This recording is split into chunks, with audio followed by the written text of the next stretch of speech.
Okay, I guess we're live.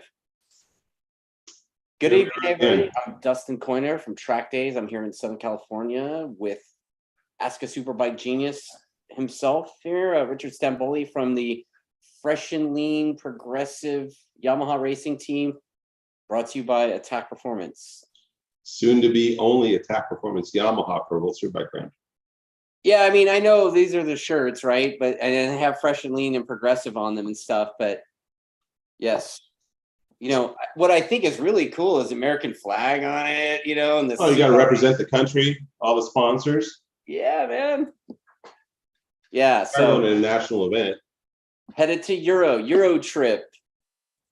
Yeah, right? The way I see it is like going from kindergarten to grad school. Okay.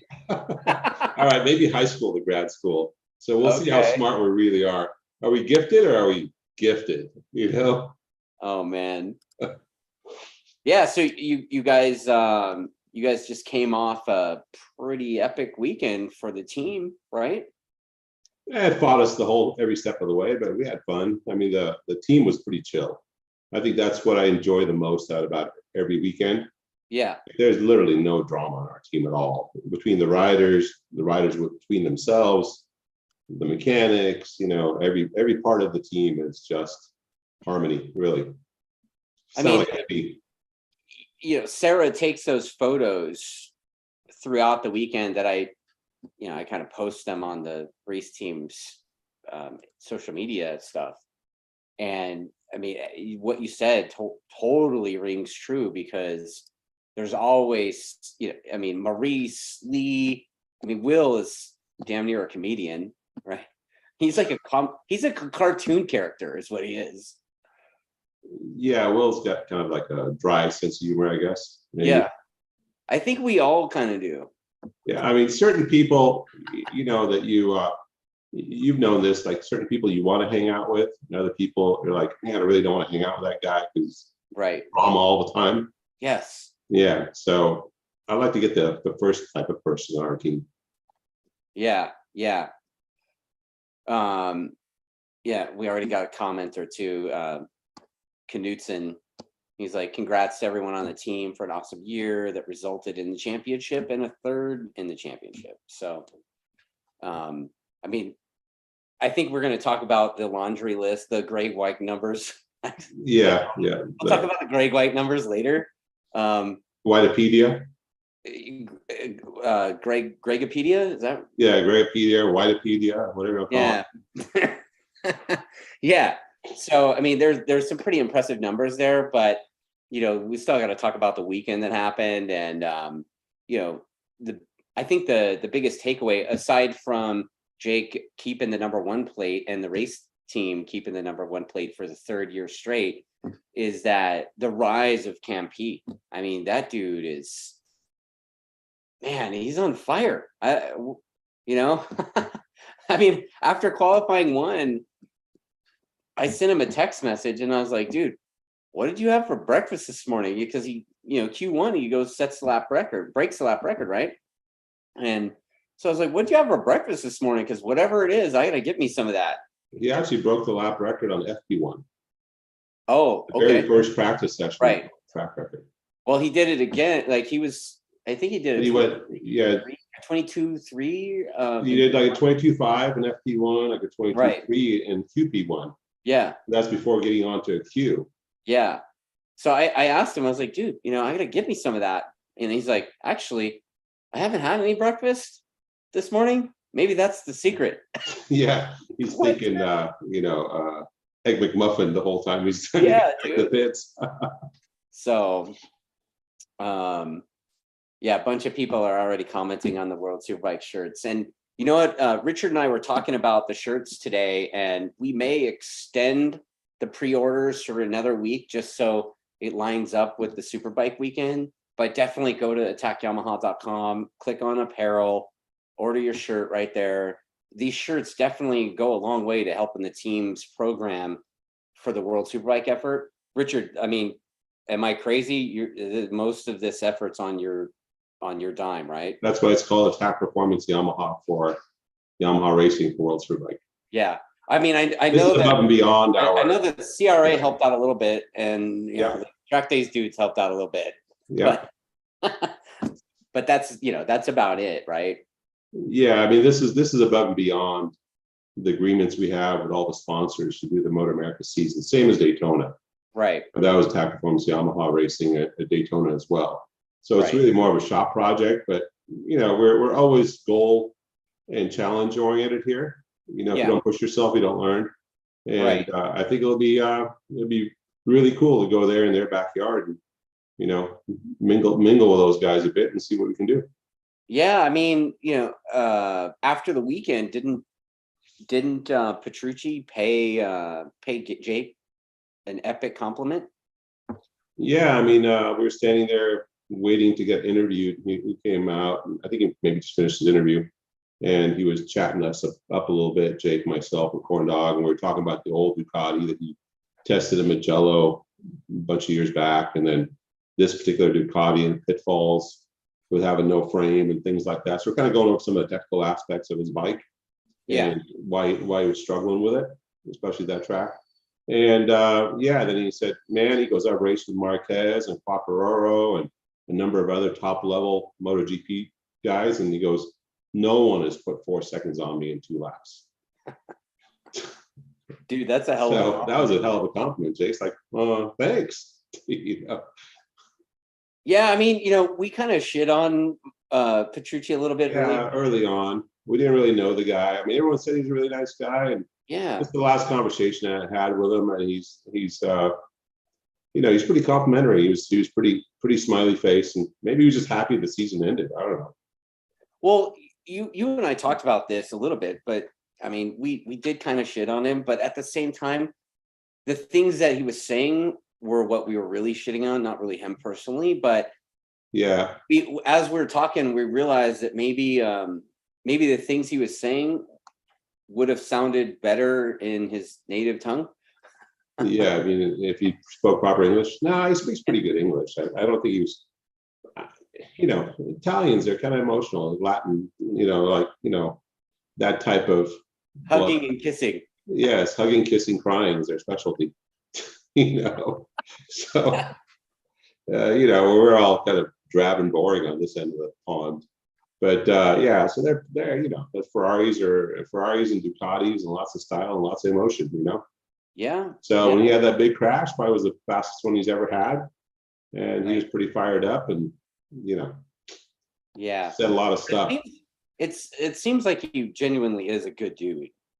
Seemed that way, you know. I mean, it's you know, he had nothing to prove by talking to us. Right. You know, the guy's a MotoGP winner and all that. I mean, he's got a lot of experience, ridden a lot of motorcycles at a high level, Yeah. and so you know, take it for what it's worth. So Q1, Jake had to stop. You know, he was going good too. I mean, he still put down a good time, but he, for whatever reason, I don't know why, they were saying on TV that he had some kind of sensor or whatever. Yeah, FP1. Yeah, we had a throttle position sensor fail for the first time ever since we've been running these bikes. So Okay. there is in every drive-by-wire type motorcycle, there's 2 sensors at the grip. Sometimes a grip sensor is driven by a cable, and then there's 2 sensors at the throttle plates themselves, where the motor drives the throttle plates. And the ECU does a coherence check. In other words, it checks one sensor against the other to make sure they're within a certain range of each other. And if one sensor goes buggy, vibration, this, that, whatever, you know, fuel gets on them or some craziness happens, Yeah. then if it gets outside a certain window for a certain amount of time, it shuts the throttle down. Yeah. You know, and it gives you a stop error on the dash. And so yeah, so Jake was going around. All of a sudden he saw stop on the dash, and the bike shut off. He's like, oh crap, I've never seen that before. So he pulled off the racetrack, and he was afraid to restart it. And normally you can just hit the button, restart it, and drive back to the pits and tell the guys, you know. But he had no idea what was going on because he's never seen that failure before. But so anyway, he sat out the rest of that session, and you know, we went back in the pits and found the error in the data and changed the sensor, and we were off and running again. Okay. Well, that sure clears that up, because it was pretty shocking to see it happen. Yeah. And then, 22.3 for Cam in Q1, which is that's where I was saying, holy shit, like, where did you come from? What'd you have for breakfast, right? Yeah, yeah. And then the very next morning, Q2, I mean, it's pretty much the Jake and Cam show, right? Yeah, we in Q1, I mean, we had such a big jump on our competition that weekend, which is Petrucci. Like, nobody else really touches for the championship, right? Even if Jake crashed out both rounds, let's say, Petrucci was the only guy who was going to beat him mathematically. And so we just kept looking at Petrucci's lap times and saying, okay, we'll do our plan based on how fast he is, rider orders and stuff like that. But after QP1, both guys going that fast, we said, hey, you know what? Why don't we flop this around? Why don't we have Cameron lead and Jake chase?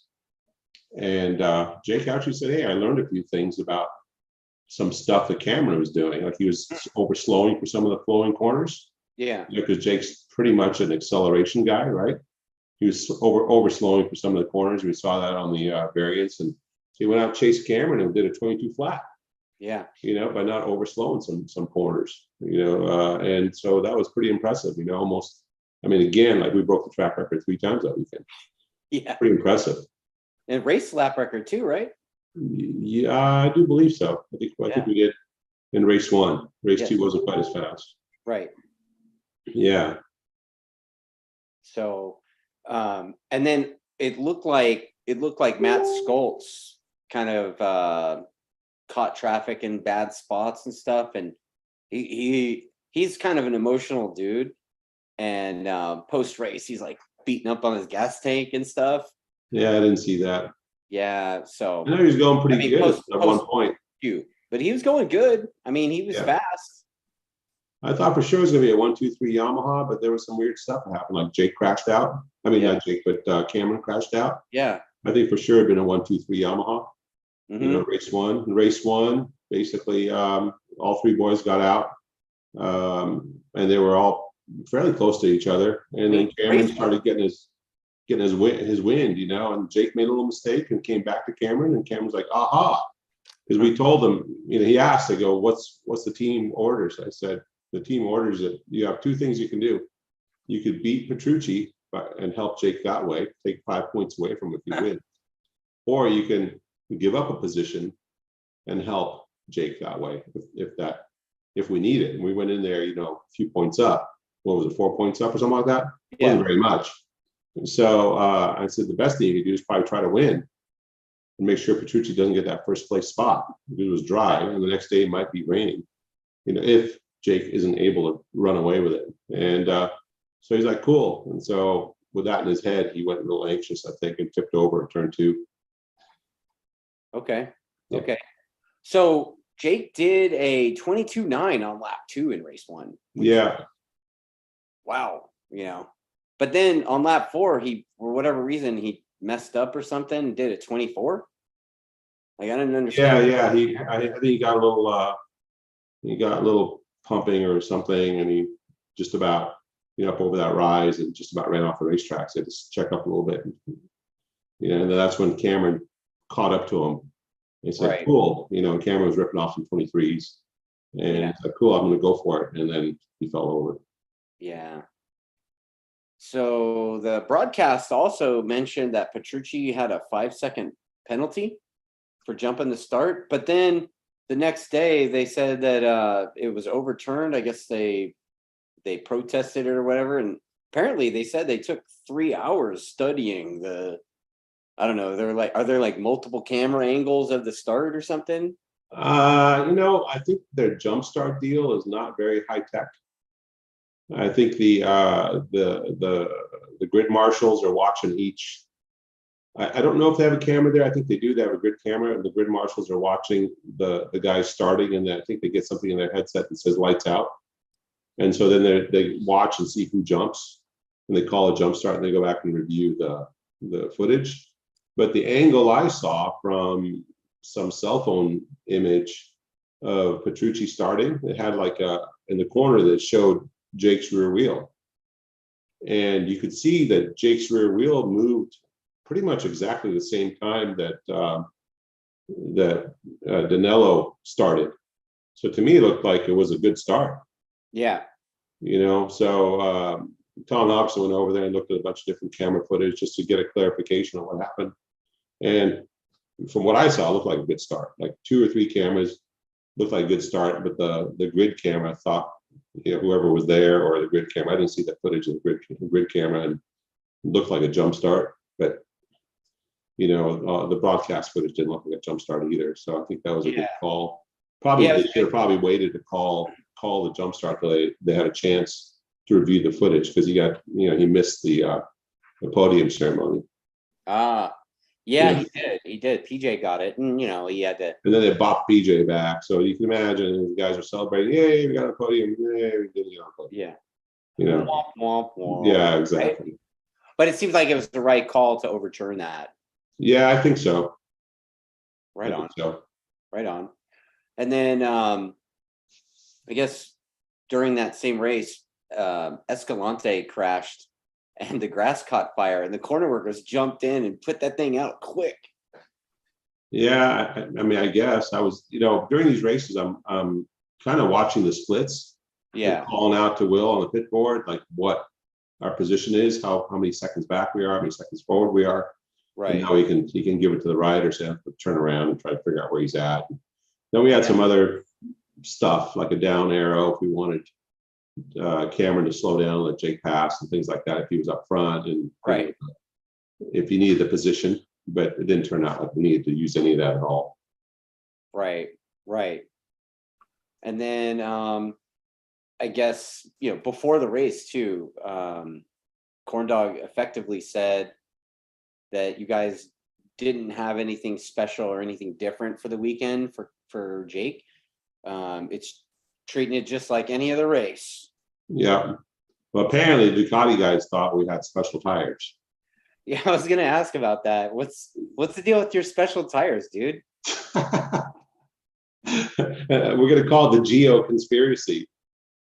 Giovanni Krupi, the crew chief, I don't know if he's for the weekend, the whole deal. I think he was Redding's crew chief, and he was in. I'm pretty sure he was Redding's crew chief, and I think he was in BSB with Paul Bird. I mean, the lunacy of some of the stuff came out of that dude's mouth. So we call it the Geo conspiracy. I guess he thought that Dunlop was, because we're the home team. He thought that Dunlop was treating us special and giving us special tires, like we actually need that. But think about the logic of it all. We'll go back to hugging, crying, and kissing and all that stuff, right? And emotions. So if they lose with that bitchin' Ducati, then there's got to be something up, right? And there's no way they could possibly lose. They got a great rider and a great bike and a great crew. How could they possibly lose, right? So anyway, I and then you think about it logically, right? Tony Romo, who runs Dunlop Racing, basically, right? He's their tire guy for the whole year. He went to Europe and helped those guys test Dunlop tires on their tracks with that motorcycle. Then he helped them all year long. If anyone had a conspiracy deal to cry about, it might be us, right? Right. You go, hey, how come Tony went from us to them? Are they getting special tires? So I guess he at some point in the weekend, they ran out of the tire rim glue, because sometimes the tires rotate on the wheels. We never use that glue, but the Westby guys do. And they wanted their rims glued, right? Their tires glued to the rim. And so Chuck went out and got some glue. And this Krupi guy is like, so anyway, Roma asked them, this is all what I've heard. Roma asked him, hey, do you want some of the glue on your rim? He's like, yeah, we want the glue. Okay, you want the stuff that goes on the rim? No, we want the stuff you've been putting on the outside of the tire. So is it like maybe they do that stuff in BSB? I don't know. I mean, is it like a episode of Street Outlaws, like Pimp Juice? No, it's the Housewives of Bologna. Oh my God. I guess. Hugging, crying, kissing, and making up gossip. I don't know. Man, so funny. But so anyway, I got on Amazon, or I just typed in tire grippy compound or something like that, you know, on the web. And then apparently there's a bunch of different kinds of chemicals. It takes like a week to coat your tire. And guess what it gets you, guaranteed? 2 to 5 tenths of a second. 2 to 5 tenths. That's quite the window. Yeah, 2 to 5 tenths of a second. But wait a second, we're getting 4 seconds in one lap. How the hell do we make up the other 1.5 seconds? Magic. Yeah, you know what they did miss? You know, when they're talking about the tires, they missed the secret underground tunnel that goes from Cypress to Buffalo. Well, you have a teleport button on one of those. Yeah, you know, because Yamaha Racing is in Cypress, you know, and the Dunlop tires in Buffalo. So we have the secret tunnel that goes across the whole United States, where they do up the tires for a week, and then they ship them over to Cyprus. Oh my God. What a loon. Can you imagine this guy is like at the top level crew chief guy? Dude, that's insane. You know what I say?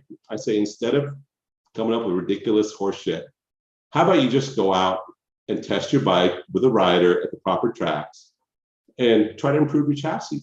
Oh, that's right. They don't have a chassis. They don't. They decided to bolt the swing arm to the engine. Yeah. Then they bolt the steering head to the engine. Yes. That's weird.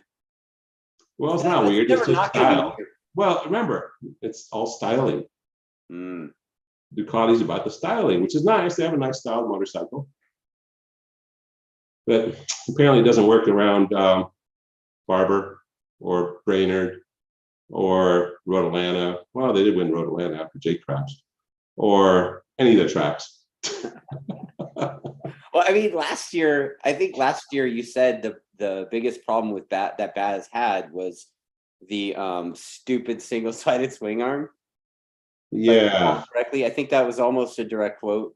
Well, they have a spindle that drives the whole bike off of one-sided swing arm, right? So you can imagine how much lateral strength you need in that thing to drive the bike without the rear wheel turning. You know, actually turning the bike. So you need a pretty rigid swing arm when it's on the side of the tire.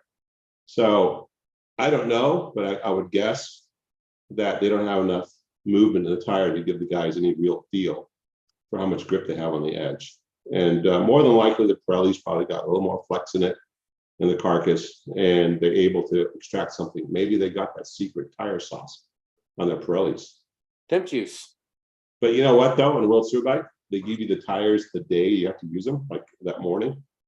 So I don't think you have a week to be messing with those tires and put all that stuff on. I read the instructions for it. So you gotta coat the tires, all the stuff, right?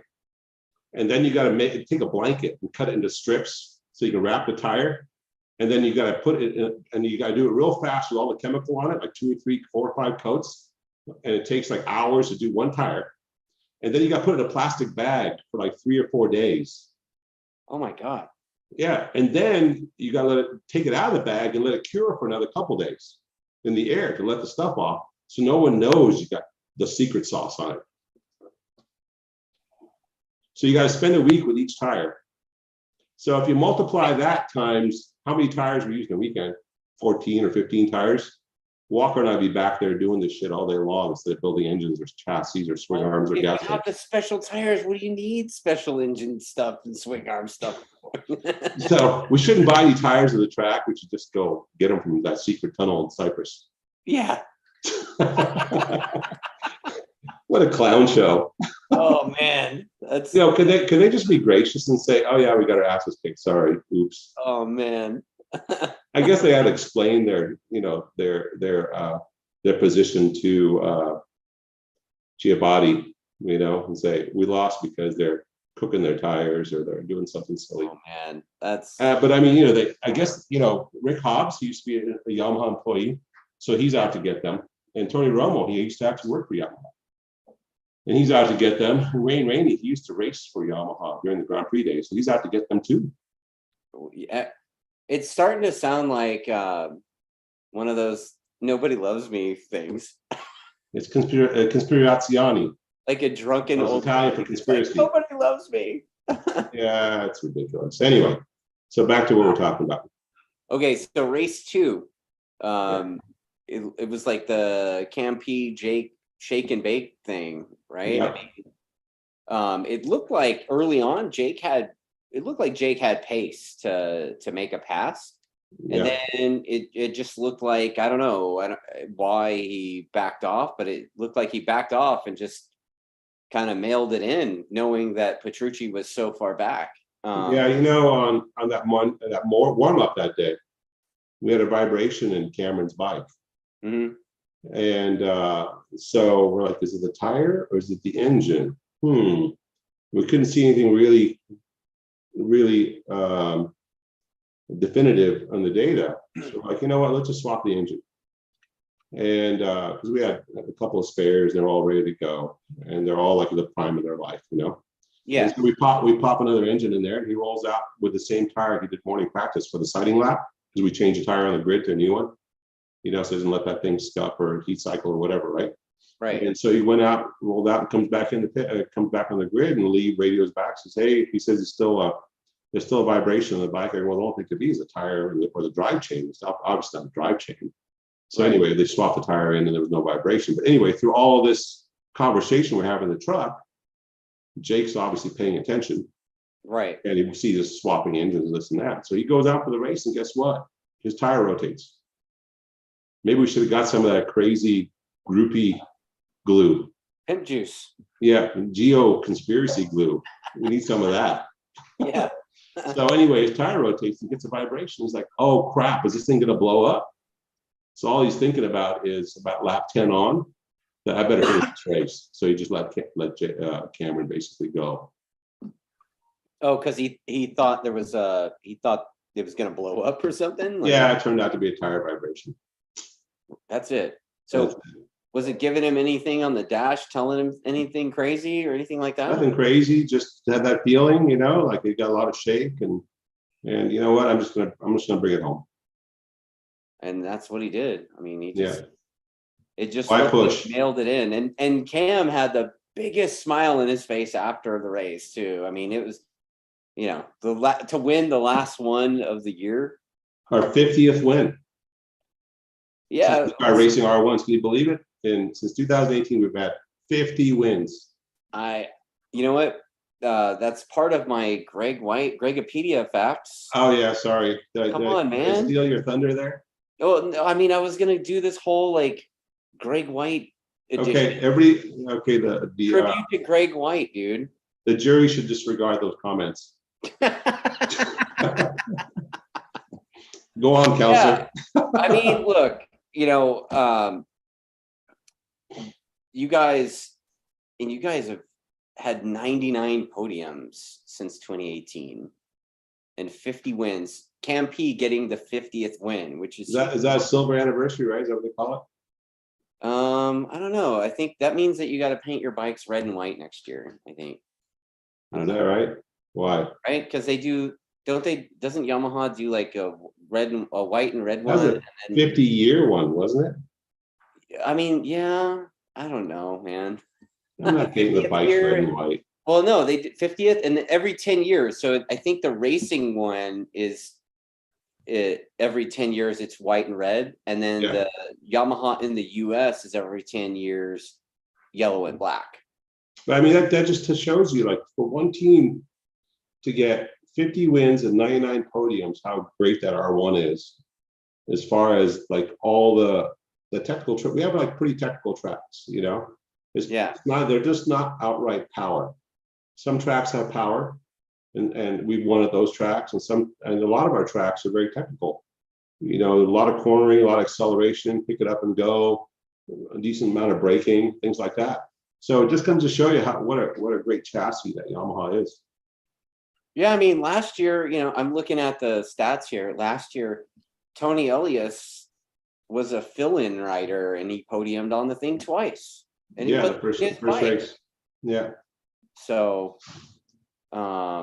it's pretty crazy how, and then Jake, I mean, we should sub this thing off and do how many podiums and wins Jake has had since he's been part of the team. I have to go back and recount it, but what he Yeah. won like what 17 last year and like 12 this year. Yep. Yeah, he So, won. but Yeah. then he had a couple. I think he only had a couple of podiums he didn't crash out of this year. So Right. imagine probably like 30. Yeah, I mean he had 17 wins Plus he last had podiums year, Yeah. and then How many podiums do you have in 20? Yeah, in 2020 he didn't win any. Yeah, but he had podiums then. He got 11 Yeah, podiums. 11 podiums, yeah. Yeah, 18 last year and then 15 this year. So Yeah, Cameron's I think had a couple of like 12 podiums this year too, yeah, and 2 wins. yeah. So the real story is how is it going to go now that Cam P is kind of getting Cam P's there basically. Yeah. So how's that dynamic going to be when both of them are capable of winning week in and week out? I don't think they're going to be friends in the next year. Just like that's it. Jake's gonna Yeah. uninvite him from whatever he's doing. Yeah, I might have to take my other semi back from Chuck so we can put Cameron in his own semi. You gonna put walls up in the pit? Yeah, probably. Like That's Rossi. it. We're not sharing what's his anything name? else. Yeah, like Rossi and what was that Spaniard's name again that you rode with? Lorenzo. Lorenzo, like Rossi and Lorenzo Yeah. put a wall right between the two of them. And it's funny to joke about that stuff, but I really don't see that happening. I mean, those two guys have been stabbing each other in the neck on little dirt bikes and stuff for like a decade, right? Yeah, it's true. So I don't know. It's tough though when you have to race on the track and you got to win, and then some guy comes over and starts beating you. Ask Pridmore about Spees.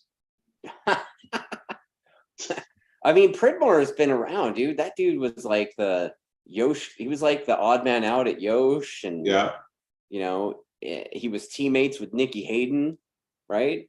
yeah. I mean, that dude. He's had a lot of teammates over the years that were Pretty aggressive, pretty fast. Yeah, he's going to be pretty good with it. So, but yeah, so that's our little Greg White tribute there. Whitepedia. Gregopedia. Yep. Yeah. Gregopedia. All right. So I wanted to ask you, what's the deal with you tugging on Marc Gagne's beard? Is it It's like a billy goat, man. Trying to figure out if that was like the fake ZZ Top beard or was a real deal. You yanked on that thing pretty good. That's the extent of my hugging and crying and all that stuff. Yeah, that was. I mean, look, a lot of people have commented on the fact that that you don't smile much, and you've never really been like a super emotional dude. So the fact that you're smiling, you smiled quite a bit this season, probably out of character for you, but it shows that you guys are having a good time over there. It's the beer talking. You didn't have any beer yet. Oh yeah, okay, I forgot. It's something talking. Oh man. All right, so I mean it's just a good group of guys, so it's really easy. We all go out and after the day's up, we get in there at 8 o'clock and we're pretty much done by 5. So we have an 8 to 5 job if things are going decent. If things aren't going decent, the guys are pretty good. Like the crash that Cameron had, we're out of there by 5:30 or 6 o'clock, pretty easy, Yeah. We go out and have dinner and we all, tell some jokes and this and that, and pretty comfortable with each other and comfortable with the riders, no stress, no drama. Even if things are going sideways, nobody gets all excited. So it's pretty easy to have a good time on the track. Well, you did have a deal with your team that whenever the riders finished 1-2, you had to buy the entire team dinner. Yeah. But because of the short nature of your time schedule, you had to get back to California so you could put the bikes in the crates and get them shipped out. You had to put that dinner on hold, yeah? Well, 2 really, because normally like the last couple of years, Yamaha bought dinner because of the championship. Mm-hmm. The championship dinner, one for Cameron and one for Jake. Yeah. We missed that. We missed the team dinner because I lose and they win, and so I guess I'll have to do it Portimao. looking forward to that. Oh yeah, you're gonna just freeload, aren't you? Yeah, I'm such a freeloader. Yes, you are. Wow. Wow. Yeah, I'm just the freeloading scumbag on the edge of the team, just kind of hanging. Well, usually you pick up the tab. That's when you're not a freeloader. Oh, wow. Wow. Don't tell people that, dude. All right, so I have a whole bunch of questions from people. All right, let's go. That's what it's supposed to be asked. Okay, Proto Me, right? asks, is a World Superbike full season in the works? Not unless a pot of gold lands on my head or something. I don't know. I mean, somebody wants to sponsor the team to do that. I'm sure there's a deal that could be made, maybe. Yeah, the biggest problem is, like, with this deal with Yamaha, they hire the riders and they take care of their bonuses and salaries. And I don't even know what they make. So we contract to Yamaha as well, and I know we make. So we take care of our end of it, prepping the bikes and going to the racetrack and taking the truck there and paying the crew and things like that. So if you did a World Superbike gig, who's going to cover that end of the bill? It's a pretty big nut to crack, and those guys get paid pretty decent over there. I know what some of the front runners get paid, or not the top guys, but even just front runners, like top 5 guys, top 10 guys. Yeah, it's a pretty decent salary. So you'd have to be able to cover the riders. And that'd be pretty difficult. I mean, I remember talking to Marco Melandri a couple years ago, right? Yeah. I was working with Melandri to try to bring him to the team, and we pretty much had him. We had a verbal from him to join the team before JD came, and he was making really good money. Like, Melandri was making really good money. Well, he was a genuine runner guy, but he was at the tail end of his career, Yeah. I mean, just the salary that he was making from his personal, like the gear and stuff. Yeah. It's like, man, I mean, a lot of riders here in the States would love to have just that be their salary, Yeah, like I said, I have no idea what our guys make, but I'm sure Jake was happy with his championship bonus. Yamaha's usually pretty good about that stuff, but again, I don't know what they make. Probably not as much as Melandri. The numbers we looked at was pretty incredible. Right. Okay, so the other question is, Mudge says, is Attack going to be a full GYTR dealer for the new R1 parts coming out next year? I think you guys already are the GYTR. We are the GYTR distributors in the US. Right. I don't know about what they're calling the pro dealer thing. Yeah. Or that Superbike that they want to build. I don't know all the details yet. We talked to Yamaha here a little bit about it, but again, I don't know what they're charging for a lot of their stuff. There's no price sheet. The bikes, they can come complete, or you can buy the individual components. Yeah. But so what are the components? They have a fuel tank, a swing arm, and things like that you buy from Yamaha Europe. Still has to go through Yamaha Europe, and I don't know the lead times. So it's something that we're looking into to see if it's a viable business model for us. It might be a lot of money, but not very much margins, Right. Well, that we'll have a look at it. That Proto dude that commented earlier, he says that the Pro R1, the GYTR Pro R1, is apparently 154 grand British pounds. Well, the pound's down right now since they did some kind of relief over there. I heard it's almost 1-to-1 with the dollar. It's pretty incredible. Yeah. The euro is 1-to-1 with the dollar, so if it's 150,000 pounds, and it's going to be $150,000 basically. Right. Yeah, and I heard it's about a 3-month lead. What I did hear that was interesting though is that they're going to have a mid-level ECU. I think they might sound that off with part of the pro deal. Yeah. And it's not the full World Superbike level 1. It basically does all the same stuff. It just doesn't have as many channels and doesn't have as many cables. And it'll be more locked down like what you would see in a GYTR ECU. But it'll do sectoring, it'll do all the fancy wheelie control and do all the fancy work, and it'll run a sequential transmission.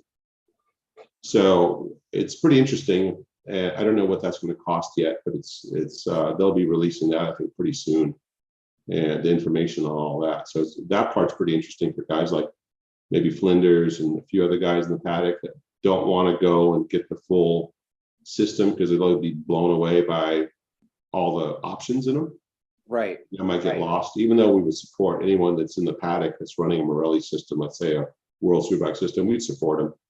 Yeah. We did that with Jeff Perk, as a matter of fact, right, where he had the same ECU that we had, and we gave him start maps every single weekend. We gave his guy a tutorial on all the stuff, and the tool was fairly simplistic. It did everything he needed to do to get the performance he wanted, and so that turned out pretty good for him. So that, with that said, we'll see how all this stuff comes out. But we're willing to support anyone that's running Yamaha in our series.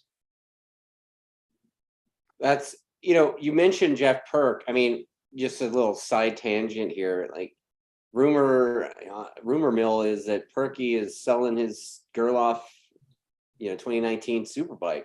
Yeah, that's what he said. We actually have one of his spare Superbike engines here, but all factory stuff. The bike was a factory bike, the one that Gerloff rode. And he's got it with all the carbon fiber bits and the monster body work and all the things that Gerloff had, the good forks, good brakes, good swing arm, good fuel tank. And he's got a couple fuel tanks and like I said, all the carbon stuff and a spare engine too. So, I mean, if somebody's interested in that, I guess they can contact the shop and we'll hook them up with Jeff and they can do a deal. I'm sure they can probably get it. That thing's got all the real Morelli ECU and all the sensors and it's got everything. And we'd help them out with making a rideable package for them, just to do Jeff a favor. Like I said, that's where a guy like Flinders should go. He should go get something like that and have like a legit Superbike. Yeah, Max just got a frame that we did. The pivot mod, he said it was just a gigantic difference for him. He was really happy with it. So the grip that it offered at Barber was just amazing. He didn't have a chance to put it on in New Jersey, but when we do the frames, we generally, it's kind of a big job. It takes a big CNC to machine those things. And so we try to get maybe 6 to 10 frames to do it once. So if you send us one frame, then it's probably going to sit a while before we accumulate that many frames before we can actually run the job. Otherwise, it'd be stupid expensive to do one. Right. Okay. So let's see what else we got here. Stephen Williams asks, what's Yamaha's exact relationship with Attack? The announcers have called Attack a factory supported in the past. So what is? Well, that went round and round when we first signed up. First, we were going to be the factory team, which we're technically not, because we're basically, if you wind back a number of years when Vance and Hines had the official team. Remember Jamie James and Thomas Stevens and all those guys, and YZF 750 with those purple-ish bikes. Yeah. Before they brought it back in-house. So we're basically the first team that they've, I don't know, I kind of joke and say outhouse team, instead of in-house team. Right. So we're the official team for Yamaha, if that makes any sense.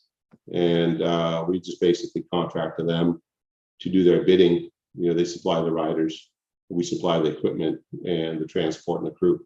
And the wins. Yeah, I mean, that's the job, right? We just do our job. And the championships. So I think I asked you this the other night, but you've won 3 in a row now.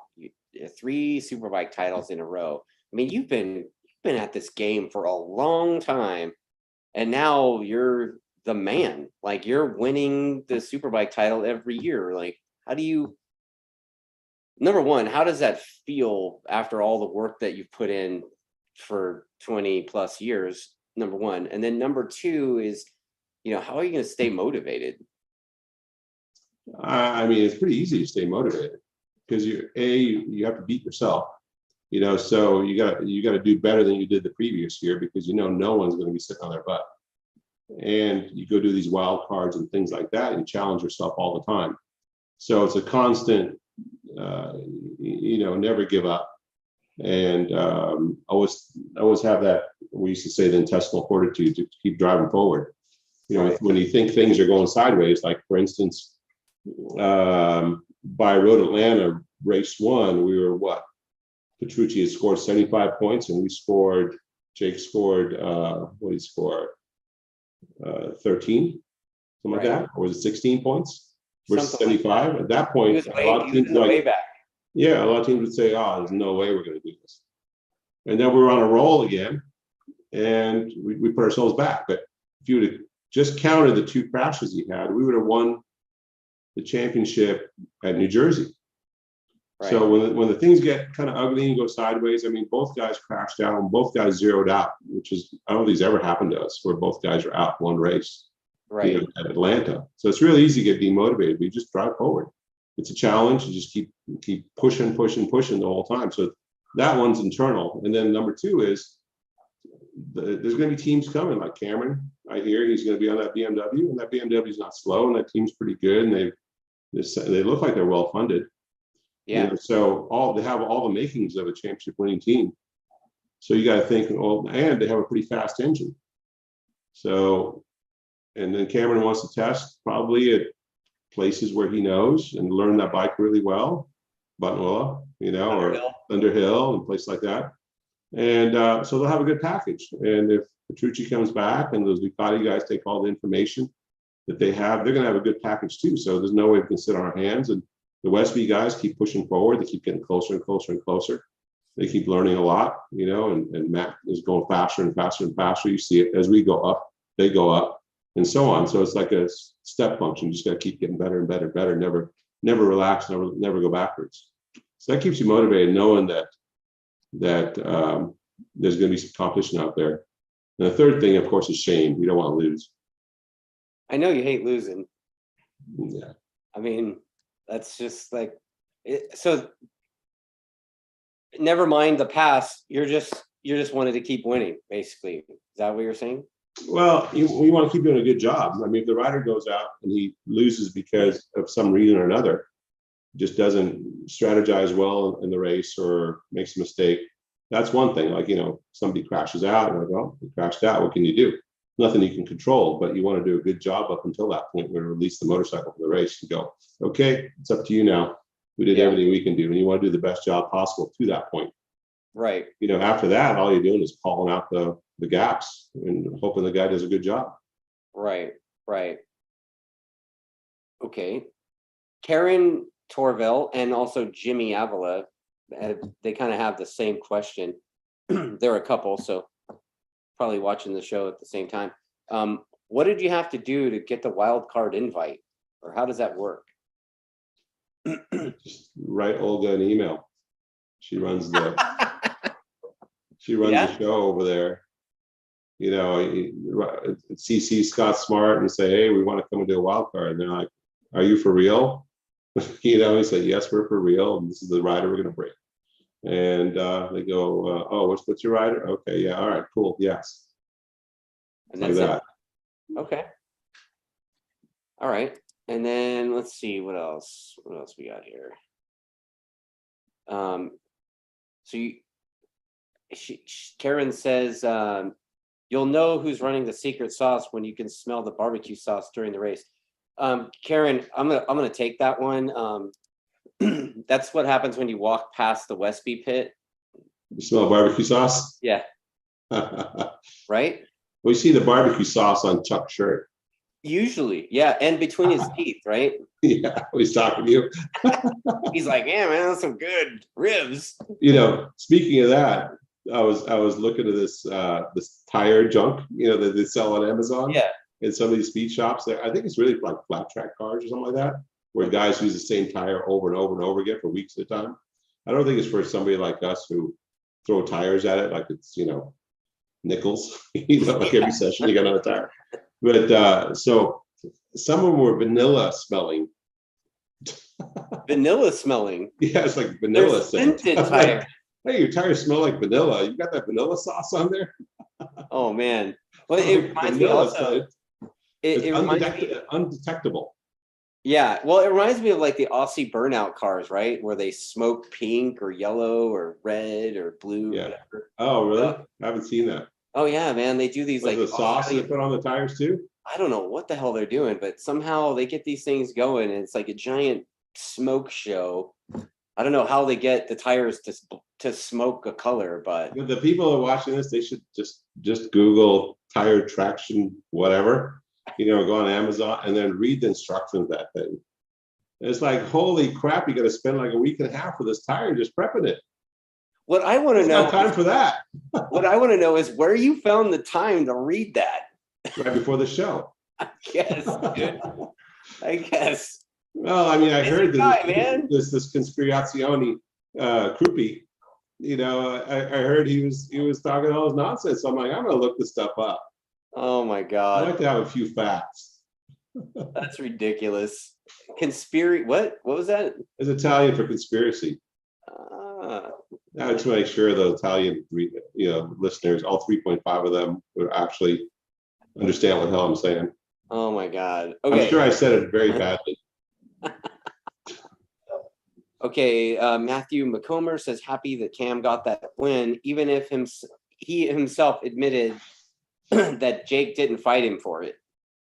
Well, like we said, Jake, like Richard said, Jake had a problem and mailed it in to. Well, I think early on you could see Jake kind of looking at the inside of a couple corners. Yeah. And Cameron, we've been working on this because Cameron's always been getting stuck with racing Petrucci, right? Right. Petrucci's so strong on the brakes. So Jake's setup has been for fast lap times.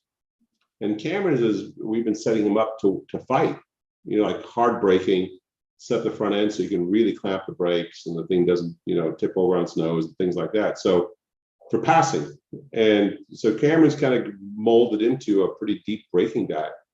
Yeah. He was a pretty hard braking guy before, but we gave him a bike that could really do it. And I think it was going to be hard for Jake to get him on the brakes. To have to get him on the gas, and then drive up on him. But that track's kind of flowing, so it doesn't give you a lot of space to accelerate on someone. Right. You follow what I'm saying? Yeah. And so I think early on, Cameron passing going down into 5, Charlotte's Web, whatever they call that thing. And Jake kind of stayed on him for a bit until he started feeling that vibration. I think at that point he's like, you know what, it's not worth it trying to beat him. But I think if it was race 3, I think Jake would have poked at him a lot harder. Right. And but it'd been a much more fun race. I think we're going to see some of that next year. Yeah, it seems along with Cameron Bobier and Petrucci and Stoltz. I think getting a top 5 is going to be a task next year. So irate Barry, he says just to why is he so irate? Ask him that. Why is he so irate? I don't know. Yeah. Probably because he lives in Utah or something. He says Shinko makes blue and red tires for burnouts, if you want to be a stunner. All right, we should put some of that on Jake's tires. If he goes out and pulls that 4-second gap in 2 laps, and there's red coming off the bike, they know what we did. Oh man. And blue. Well, we gotta get the blue stuff, right? You gotta get the blue stuff. Yeah. We could have Petrucci can have the red stuff. It's so childish. I mean, it's just comical to be that you can't be a gracious loser. Got to come up with an excuse. Oh man! So we lost because of this. We lost because of that. Stephen Williams again says Attack's run World Superbike in the past, and Attack has helped Jake improve tremendously. Attack has beat world-class riders in Baz and Petrucci. Can Attack and Jake compete at the front in World Superbike? I don't know. We're going to find out. Like I said, I think it's pretty much like leaving high school and going to grad school. I think everyone in that, I wouldn't say everyone, but I'd say most people in that paddock are pretty switched on. From the data guys, the suspension guys, and things like that. So it isn't like we're going to go race. It's going to be like having a whole bunch of Petrucci's there, and Baz is already there, and so we're going to be racing with the same level guys. And of course, I mean, the front runners, they're pretty freaking fast, man. Yeah. I watch a lot of World Superbike, and those guys ride the hell out of them nonstop for every lap. I mean, those brake super hard. I mean, Top Rack is incredible. Ray's incredible. All those guys are pretty incredible when you watch them. So it's a tall order, but we want to go there and have a good time, as Jake says. Go through the process. Enjoy the process, like as he says, and Yeah. And we'll see what happens. Right on. Right on. I hope that answers dude's question. And tell him not to be sorry, Ray. Yeah. There's another guy, his name's Hugh. He says, is the World Superbike wild card also to showcase Jake for any potential open seats and showcase Attack performance potential as well? Well, for sure, we're always trying to showcase our potential because we sell product and we want people to buy our product, and we make a good product based on our racing. Right. You know, we learn a lot when we go racing, like our triple clamp designs and the foot controls, the pegs, and all those things. We learn a lot every time we turn a lap. And if something moves, breaks, cracks in a certain way, we always try to go back and work on that. You know, so I think that's really important for our development, and even the engine development, things like that. All that stuff gets handed down to the customer. As far as Jake goes, that's up to him. I'm sure he wants to go and mix it up. I think he's pretty happy where he's at. Yeah. He's got a pretty good job right now, just like Cameron was pretty happy here. Yeah. He's coming back, you know, and I think this series has really been taken off, right? Yeah, I mean, the fans have been in the paddock have been really great, and it's starting to get a lot more like what AMA used to be before that lousy, shitty DMG took it over. Right. Right. I mean, I have seen a certain segment of the fans. I read some of the comments that when MotoAmerica posts things, and I kind of file it to talk to you about it. Mm-hmm. But it seems like there's a certain sector of fans that I don't even really know if they can really be considered fans, because they've done nothing but prop up Petrucci and discount Jake's abilities. And then a lot of people are like, well, he needs to, you know, and it's like fill in the blank. He needs to go to GP, or he needs to, and it's like these people don't understand that's, you know, maybe those opportunities haven't been there for Jake. So I don't know. I don't think Jake sells himself. I think he's his own agent, basically. I think he could probably use it. What's that? Isn't his dad sort of his agent? I thought his dad was a billy goat. He was telling me he could mow my lawn. I mean, you know, I think Jake, I think you're right. I think Jake does most of his negotiating or whatever. I think he sells himself a little bit short. Does he? But yes, but he's also, you got to think about it, he's had some pretty crappy seasons leading up to this. Yeah. Yeah. I mean, he's really been able to put all of his talent together this last year and this year, right? So he's still honing his skills. Yeah. But, you know, MotoGP, like Cameron Beaubier, you know, he didn't want to, no one's going to hire him at 31. Right. And so when you start getting into the 30s, you're not going to get on a MotoGP bike. It's kind of a strange thing. You're going to be, unless you're already on one, you're not going to be riding one new. They want to bring in those Moto2 kids or even Moto3 guys. Right. And so what you have is World Superbike. And I think he's been to those tracks. I think he can make himself an opportunity there if he wanted to. Yeah. And, you know, I'm not stuck to any rider really. You know, like when Cameron Beaubier left, I cheered him on. Yeah. I wanted to make sure, I really hoped he'd do really well in Moto2. And I think he's done pretty good considering the team and the drama and all the other crap that's going on around him. Right. Well, I mean, you're a big fan of Cam Beaubier, but he's one of the nicest riders I've ever worked with. Yeah.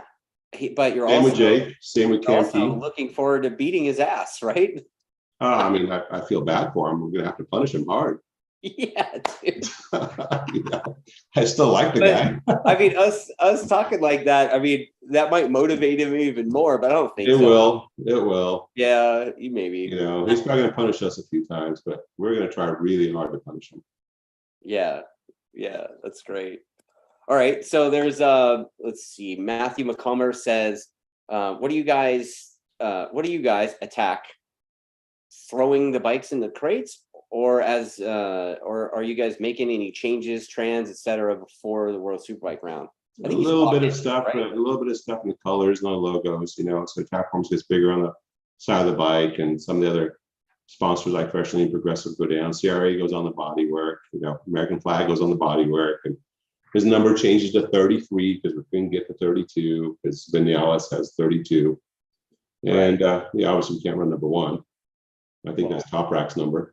Right. You know, so anyway, so some changes like that, and then just a boatload of stuff to do. you know, like for instance, see this thing right here? This is a carnet. This is what you needed to fill out to be able to take your equipment there and back. Basically, it's like a passport for your equipment. So I mean, there's like 30 pages of that stuff to do and get all signed up, and there's a lot of legwork. It isn't like, oh, just throw some bikes and some tools in a box and ship them to Europe. You know, that sounds really easy on the surface, but it's not that easy. Yeah, I would imagine not. Man, there's like more questions coming in, and also more comments from our Utah buddy Barry. He did irate Barry. Yeah, irate Barry. He said I wasn't wrong about Utah, and he said if Jake's planning on doing a burnout, he'll provide the tires. Okay.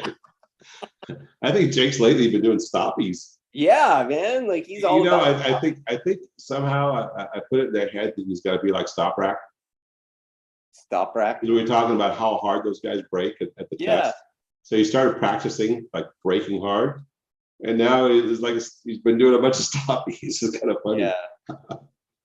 I mean, he did that at Buttonwillow at the Pirelli test, right? Yes. Yeah, he was doing stoppies going to turn one. He did one in the pit lane, and at the end of the race, I think Cameron and him did like a parallel stoppie. Yeah. I don't know if you saw that, but it looked pretty cool. Yeah, yeah. We shared the video on the Instagram. Oh, that's right. That's right. Mike C. I don't know if that's Canfield or not, but it says any plans on doing the 200 again. Maybe not Mike C. Probably not Canfield. I don't know. We haven't decided yet. We have a bike, Cameron's bike. We did it. We probably do just Cameron. You know, because we kind of putting our eggs in Jake's basket for World Superbike. So maybe we'll give Cameron another shot at winning the 200. Yeah. I mean the bike was fast. 007 close, right? So yeah, I know Pirelli would be behind it. You know, I'm sure Dunlop would love to have us on the tires, or maybe not. You know, they give us special tires because we ran Pirellis at Daytona. You know, if you can imagine if you imagine that bit of logic that goes on that Italian head of Krupi. You know what I mean? No, but why those guys ran Pirellis at Daytona, and they had a Pirelli suite. But Dunlop would still give them special tires for their Superbike. Oh man, that's insane. But why run the Dunlops at Daytona if Oscar's writing such huge checks? Oh yeah, the 50K, man, that went to my brand new Ferrari. It was a down payment. Right? Oh, so the ridiculous stuff you hear is just incredible. Okay, so Festus with multiple S's. Festus, wasn't that the guy that was on riding the donkey or the mule? No, he's riding the donkey or mule. I think he wrote a. Festus was, was sheriff, and then it was his like back in the Western. It wasn't Gunsmoke. Gunsmoke. That other one was it Gunsmoke? Yeah, I was a kid back then watching Gunsmoke. Yeah. And Festus was his weird ass little buddy that rode the. I gotta watch old the donkey for your like obscure references. Well, you're a couple years younger than me, only a couple. But yeah, so that Festus dude, he says asks us if Petrucci's confirmed to return to MotoAmerica next year, and he would love to see him back with Beaubier, Gagne, Peterson, Scults, etc. And it should be a good season. You know what, man? I'm rooting for that guy this weekend. I hope he does really, really well over there at MotoGP riding on Suzuki. I think it's a tall order for him. I don't know that he'll be back. I got a weird feeling he doesn't want to be back. Yeah. I think he's not super happy with that bike, unfortunately. So that's what I hear. I don't know if that's the truth or not, but that's what I hear through, the gossip column. But I mean, after he spent a year here, I kind of think that he's part of the family almost, Yeah. Even though he does do a lot of hugging and crying and kissing and stuff, that's just where he's from. Right. But anyway, so I think that he's, I'll be cheering him on to see. I hope he does well in Thailand this weekend. Yeah. I hope he comes back. Okay, so let's see what else we have here. We have a couple of questions that were already answered. Chris McCreary says, congrats to the entire Attack team. That Hugh guy says he's glad to hear that Attack is the GYTR dealer. And he wants to know if, quote, we Azusa Canyon slayers always parked at the water tower and Irate Berry can use a firm at your shop.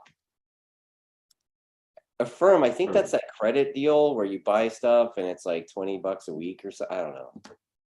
Oh, okay. Don't know. Basically, he wants to know if you can order stuff and make payments on it. I think PayPal does that now too, right? Yeah. I think we just got to turn it on our website and then allows you to do it. There you go. Yeah. I'll send a message to the web guy after. That's the newest thing. That's the new bubble. They used to give houses away at no dollars down. Yeah. Somebody got roped into that. Now it's rear sets. Yeah, now it's rear sets and TV sets and microwaves and whatever else you want to buy with no dollars down. We're getting ready for the next gigantic bubble. Oh man. Well, that guy with the Azusa Canyon water tower thing, man. There's a couple of those guys that ride with us pretty regular. And, man, I'd say stick with the track, man. Dude, I see that. I don't know if you know what he's talking about, that water tower thing on Azusa Canyon, but man, there's a corner and all the guys are hanging out by this tower and these guys come ripping through the corner and guess where all the guys hanging out are? The impact zone.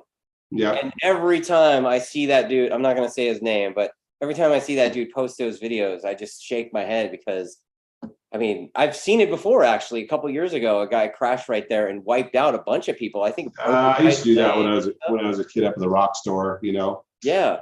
And we crashed bikes up there, and I put one over the side of the cliff once. Did you? Yeah, I was like fingers down, sliding down the hill, and my bikes go boom, boom, boom down the hill, destroyed it. RD400, and it's just wacky. I almost got taken out by a truck up in Angeles Crest, where a guy crossed the line and crashed me out, and couldn't breathe for like 30 minutes properly, and my ribs were all junked up. I mean, it's just not worth it. I know Jimmy. Just go to a track day, go to the track, get your rocks off that way, and it's a lot more reasonable considering crashes and death. Yeah, Jimmy and I used to ride on the street, 20 plus years ago, and he just sent me a text message of an image of Festus. Yeah, the donkey. Yes, Gunsmoke Festus. Yeah, like he was like, dude, hold it up to the camera. Marshall Dillon. Hold it up to the camera. I think it was Dillon. Yeah. Hang on. This is funny.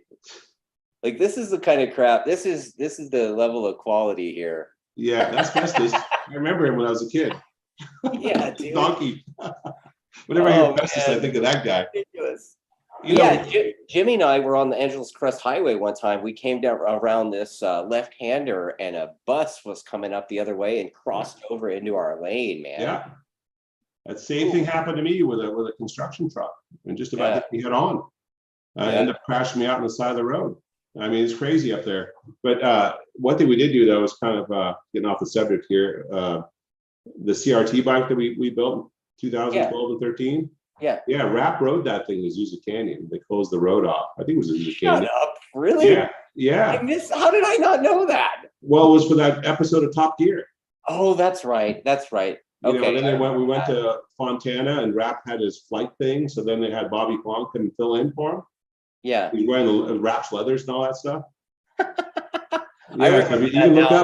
can look up MotoGP versus, I don't know, Top Gear versus Tar. It was those Ariel Adams. Remember that? Yeah. Ariel Adams, that little open wheel car thing. Yeah. Yeah, we did an episode of Top Gear with that thing. It was up in those canyons over there. It was either Azusa or one of those ones. Azusa is the one that goes to dead end? I believe so, yeah. So it's that one, yeah. Yeah. They closed off the road, high patrol and stuff. They had a camera car, and the guy was like laying in the lane while Steve was coming by him and wheeling. Oof. These guys are nuts. Yeah. Well, rappers still kind of nuts, right? Yeah. He flies planes for a living, like the dude ain't right. He's kind of like Josh Hayes, like old school racer. You put him on a bike right now, he could probably still lead a race. Oh, guaranteed. You know, David Tasker asks, could Attack create a junior, like a super stock 1,000 team with Rocco? I kind of wanted, before I gave my truck to Chuck, I kind of wanted to make a junior Superbike team. Yeah. Yeah, just, you know, it takes money to do all that. And so it's always, and time. And more crew. So I know Rocco and his dad talked to us about a Superbike deal. And we'd be willing to support him. We just couldn't fund it. Right. You know, so you'd have to go out and find some sponsors and things like that. But as far as information and helping them get it right, that'd be a no-brainer for us. I mean, maybe that Jeff Perk bike would be good for Rocco, right? I mean, possible. I think the only thing that thing really needs is maybe an upgrade on the swing arm, because it's probably a little bit short for modern times, you know, but it's a pretty damn good motorcycle. It's got everything on it. You know? So all the harness and sensors and stuff like that. So it's a pretty good starting package for anyone that wants to have one. I mean, if somebody wanted to buy one just for their track day or club race, man, that'd be pretty awesome. Dude, that would be a hell of a track day weapon. You think? Plus, you can't buy those electronics unless you're A, part of MotoAmerica, even though it's like pulling teeth a little bit, or B, part of World Superbike. So it's an exclusive club to have those electronics. So this is a funny question, and this is something I used to ask you a lot about. Chris Rutledge asks, how about you let Gagne and Peterson wheelie after their win? Our bikes don't wheelie. Yeah. So the stockies, I guess they can do. Like a couple years ago. I could put it there. I did that for Cameron Bouvier, so he can do some wheelies. Yeah. Yeah, but it hasn't been on the top of our list. Trying to catch up with Petrucci's points, you know. Right. Well, there you go, man. Like, he wanted to win. He didn't, you know, as cool as the wheelies look post race, they had the work to do, you know. So Cody E says he believes Petrucci has already signed for another year with Warhorse, which is that'd be great. Yeah. And then Bobby did say it afterwards. He said congrats. You know, Bobby, the team principal there at HSBK. He said congrats, and then he goes. I said, well, I'm looking forward to racing you guys next year. I told him that, and he said, yeah, it'd be a lot easier with the same rider. Yeah. I think they'll have a pretty potent package. I mean, you know, Krupi will probably go back and report to Bologna that it's more than just the cheater tires. Right. Maybe they need to work on the bike some more. You know, if he's smart, that's what he would do instead of making excuses. And they'll come back with a better package, and we'll try to improve our package. There's a guy asking a question, and I'm gonna throw it out there just because I'm like Ron Burgundy over here, and I'll not chat about anything. Sure, why not? The dude asks, it's Hugh actually. He asks if Heron will ever ride a Superbike again. Guy's an idiot. Not Hugh. Yeah. I mean, look, you know, I would imagine he probably won't be riding an Attack Superbike again, but I wouldn't be surprised. I mean, if he rides a Ducati or something, right? I mean, he's capable. Apparently his own team didn't think he was. They didn't let him ride as promised. I mean, he's supposed to ride first to Barber. Then he's supposed to, not Barber, he was supposed to ride New Jersey, then he's supposed to ride at Barber. I mean, he did go. When is he riding next year? That'd be awesome. Love to have him there. Yeah, I mean, he did go out and run away with the win on rain tires on Sunday. So, I mean, that's, he got the win. He got the number one place. 600? I mean, a super sport bike? Yeah. Mm-hmm. Okay. So, well, there you have it. We have no idea. Yeah, or care. That. That'd be, put it this way. If I was going to put a guy on a Superbike, there's a lot of great people around the world that are dying to come to MotoAmerica to race Superbikes. So I would start there and start like Rocco Landers be a better person to train to ride a Superbike. In the dry, he's pretty good. He just needs to work on his wet talents. There's a lot of guys in the paddock that are really good. How about PJ Jacobson, who may not have a ride next year? PJ. That's a much better guy to put on a Superbike. I was talking to probably Sarah. Not as stupid either. I was talking to Sarah, I guess her husband's the Robin guy, and they were talking about having some kind of Aprilia Superbike next year. Yeah, I'm like, all for it. I told her to have her husband either call PJ or Kyle Wyman. PJ, I know Kyle really wants to go back Superbike racing. I don't blame him. But I think PJ showed his stuff. I know it was just the last couple rounds. Yeah. I don't know what he's like personality wise to work with. I don't know the guy at all. He looks like he's pretty serious, when you see him in interviews and stuff like that. Yeah. Maybe not as happy as our guys are. I don't know. Just from the outside looking in. Yeah. But I think he's pretty talented. And he did pretty good in Europe, even ride some pretty crappy bikes in BSB. So I'd like to see him stay. If I was going to put anybody on a Superbike, it might be him. Wow. He's been ripping lately, Yeah. And then Neil Latham asks, he asked me, is the new track going to open? And you know what? We were just there this past Monday, and that big mountain of dirt that was there at the front by the gate is gone. It's all leveled off, and those big gigantic machines are running laps out there doing stuff with the paddock, and I guess they're building the buildings out there, and the Tesla chargers apparently are on. I don't know. So supposedly there's pavement going to get thrown down there probably at the beginning of November, I think. So wow, you think so? I think we'll have a test track by January, February. Probably, man. That'd be pretty cool to have another test track. I'm thinking CRA racetrack. No, but for us, Yeah, of course. Yeah, absolutely. I wonder how racing that new pavement will be. Yeah, I don't know. I guess they're gonna create. They're gonna bring supposedly it's like the one machine like that in the country. Does that have a pretty good long straightaway? It looks like it's got it's got a straightaway that's after a pretty fast corner. So you're probably top of third coming out of that corner on the long straight, and it's nice kind of downhill, and it heads into a left-hand banked corner. Wow. You have to go past the giant kangaroo rat habitat at the end. Okay. It was like Barber with a bunch of insects. Dude, seriously, when they carved out the track to get approval, I don't know how this happened, but apparently this creature doesn't exist anywhere on the property, but they had to create a habitat for it so they could get permission to build. It's California, man. I love California, right? Yeah, they got the secret desert. Yeah, man. Beagle. Yes. Yes. Needs a secret desert beagle habitat. Snoopy's over there driving his house. Yeah, so Chris McCreary is asking if you guys could do a junior team with mechanics that are also new to the paddock. That'd be rough on the riders. Right. Two negatives don't exactly make a positive in that respect. I think you need some experienced, calm mechanics that can teach the riders something. Maybe some ex-racers for like coaches. Yeah, I think it'd be rough. Dan Montgomery says, rumor off the Wira BBS is that Cam Beaubier is not 100% on the BMW, and hopefully he's back on a Yamaha.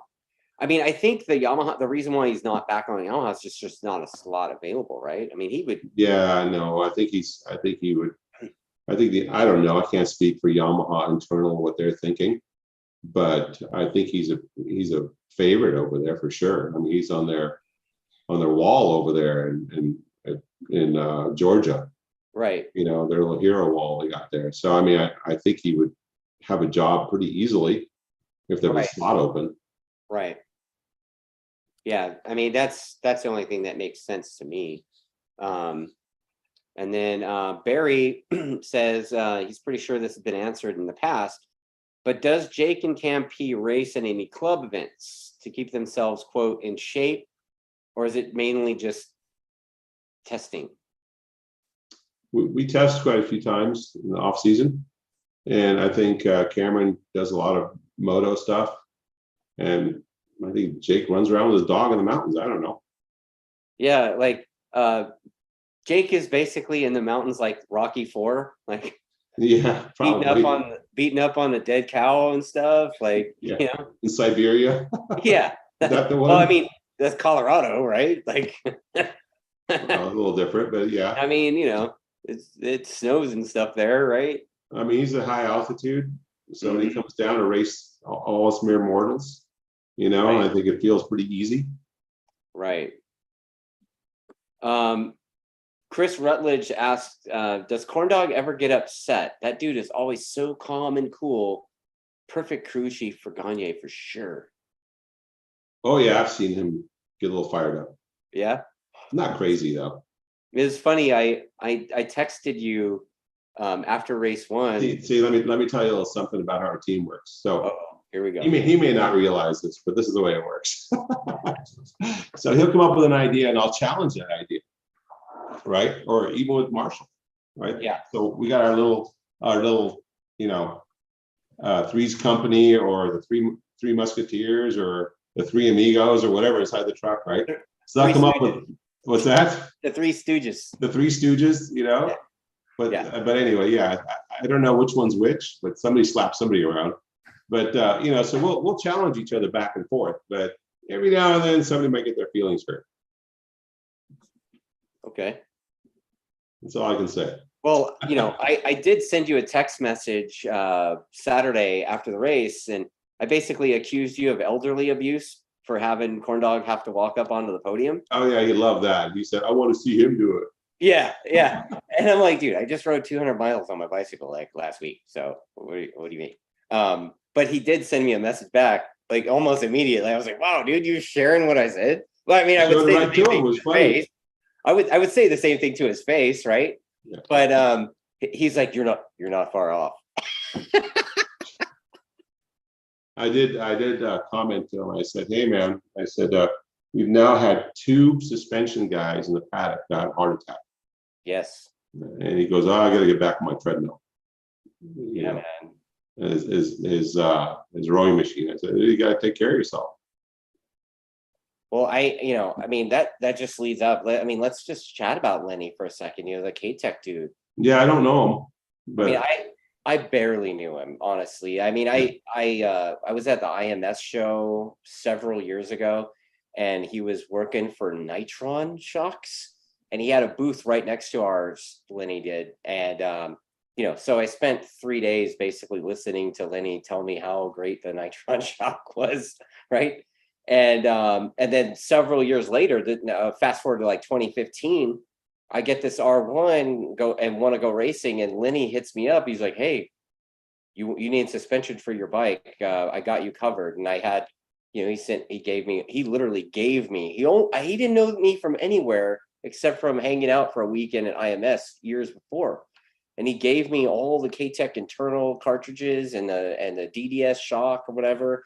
And I ran that stuff for a year before switching to something else. But even still, I haven't worked with that guy in years. And every time I saw him at the track, he made sure to, strike up conversation. The guy seemed like super nice guy, and see a lot of guys love him, worship that dude's suspension tuning stuff. And well, you must have gave good support, because I was hopping on a flight from can't remember, somewhere to New Jersey, wherever my stop was, and he was in one of the seats in the aisle. I walked by him, and he was on the phone chatting with someone about their rebound setting or something like that. I walked by and overheard it, Yeah. So I imagine he was, if you're on the flight talking to someone about their settings, you're probably giving pretty decent support. Right. I mean, the guy, he's been around for a long time, and, but honestly, he's in pretty bad shape for a long time. I mean, Yeah, when we got off that flight, he was getting pushed around in a wheelchair. I remember that. Oh, wow. Yeah. That was in New Jersey, so that was just a couple weeks before, right? Yeah. I mean, I don't know specifically what his health issues were, but from what I've been told, he had pneumonia a bunch of times, and I mean, he looked in pretty bad shape when I saw him at Laguna earlier this year, and I was like, man, you taking care of yourself? He's like, oh, I'm trying to, and that was about it. And so, when he passed, I immediately thought of Corn Dog, man. I was like, dude, I hope that dude takes care of himself, you know? So, because Lenny, the loss of Lenny in the paddock's a huge loss. There's a lot of guys that rely on that guy. Now he's gone, you know? So, Yeah. And never mind any of that. What about his family, dude? Like, he's wife and kids. Mhm. So, anyway, so, like, you know, Richard and I we can be assholes up here, but like, this is. I was called one at the track. Oh, God damn it. Here we go. You know what? I was going to let that go, man, but you know what? Whatever, man. Just incredible to me. It is incredible, but it's also like going, like, if we go there, it's just like picking on an, you know, An infant. yeah, special needs person, right? Like, Yes, exactly. like it was fun in the beginning, but it's not fun anymore, dude. So like, No, it's completely annoying. yeah. Matty Testa said it was corny. Corny. Yeah, corny. So Okay. I'm gonna just let that one go, man. Adam Aranchak, hopefully I said that right. He says MotoAmerica is dedicated to developing American riders, but is there like a path to develop mechanics? You know, that's a good question. And that's something that Marshall and I talk about. As the technology goes up, you know, the level of experience goes up. And I think that's the way you develop the mechanics. Right. There's a number of, with some of the technology coming in, you know, let's say that mid-level ECU from Yamaha and some things like that, or even like we talked about the YEC stuff and Right. how you have all those torque tables and how you can manage all that. That's like a stepping stone. And you know, the I2M dashes with data, almost everyone there now looks at data, right? Yeah. And they're all trying to figure out what it says. And that's the way everybody learns, and they can step up into other areas. But there is a little bit of a technology vacuum, I think, in the paddock. There isn't a whole lot of experienced guys that are running the electronics on these guys' bikes. So there are a few, you know, but there's not a whole lot of Marshalls. There's not a whole lot of Sonder Donkers, to mention the guy that's been in our paddock before, and he went to Europe, went to MotoGP and various things. And you know, there's just a few. I mean, like the Westby guys had to hire a Morelli guy. They hired Vito, who's got a ton of experience. Obviously, he works for Morelli. You know, he manages all kinds of things over at Morelli. So that part's missing. I mean, I always encourage people to do their own stuff. I'm encouraged to see people like Chloe come in and do data for a bunch of different riders, right? But I mean, I'll tell you what, even on the club side, I mean, that Matty Testa guy, you know, he's really switched on reading the data now. And so he and I, when we're at the track racing, we're competing against each other, and we both share data and take notes. And you know, he's way beyond me now with it. And well, that's where you learn, right? Yeah. You know, I mean, before you started putting the data and stuff on your bike, you're an IT guy, but you weren't really applying yourself to that. Well, and it's just a matter of applying it. I don't want to go to work in my fun, right? Yeah, well, but it's part of the toolbox, right? Yeah, for sure. You know, it's part of knowing what you did, and it's really hard for riders to understand the dynamics of the bike when they're out there riding it. You know, their ears, their central balance point, you know, there's a lot of tricks that are played on it by the motorcycle. Yeah. And so good feedback is hard to come by. You always have to back it up with good information. So you have to marry what the rider says to the data. Right. And that's what helps. So as these guys learn more and more and more, they're not guessing as much. You know, they talk to other teams or whatever. Sometimes you talk to other teams, you're going to get lost because they don't know what they're doing either. You know, but as the technology progresses, you know, that new ECUs come out, new stuff comes out. Stock bikes now have a lot more technology built in them, and just understanding it, you know, it's a big deal. Yeah. And as they learn it, they can step up. So the last question I'm going to ask you, Richard, is JH. He says, if you look into your crystal ball, what does MotoAmerica need to do in, say, the next 5 years to keep growing? I think they're on the right path. I mean, they were really considering dumbing down Superbike a couple of years ago. I remember we had kind of a little bit of a fight with them Yeah, regarding everything. You know, right, let's go to kit ECUs and let's get rid of forks and swing arms and things Right. like that. Like turn it into. I'm like, man, that's been done before. The DMG did that with Superstock, making it the premier class, or not the premier class. They call it a Superbike, and then they really wanted to make the 600s, or that what they call back then Super Sport. yeah, Daytona Sport Bike, yeah. And they put a bunch of electronics on those things and all this other stuff to make it. But the American audience didn't accept it. You know, I think you just need those good riders to come here and have some really good competition. I think it was, even though it was, we gave away a lot of points this year, I think it was still got down the last race of the last, the last race of the last event before the champion was crowned. I think that was better than the other classes. Yeah, Superstock was crowned at New Jersey. right. Last year we were crowned at New Jersey. So I think Cameron Bobier was crowned a race or two early too, right? Right. So at Indy, yeah, and so it's I think that as long as the TV is better and inside MotoAmerica, Pressure Rise thing, Yeah, I think that's a pretty good show, and apparently a lot of guys all around the world watch it. yeah. And That Pressure to Rise show is awesome. And a lot of guys from World Superbike watch our series. So if they watch a series, that means that people are going to want to be in the series. And sponsors come, the teams keep growing. We just keep going down the path we're going. Just try to keep it really pinned to World Superbike. And that way guys have a path forward. If they do good here, maybe the World Superbike guys hire them because they see it happening here. Yeah, that makes sense, man. Well, you know what, Richard? I'm going to wrap this for the night, and I'm going to let you go back and do whatever it is that you're doing in there. You got to put the crates together or something? I don't even know. Yeah, Walker's working on getting the crates finished up so we can put them all, put the bikes and all the equipment in there. A lot of stuff to pack. Like 800 pounds of stuff. What's that? I said, I'll see you next week. Yeah, man. We'll see you. Right on, man. All right. Later.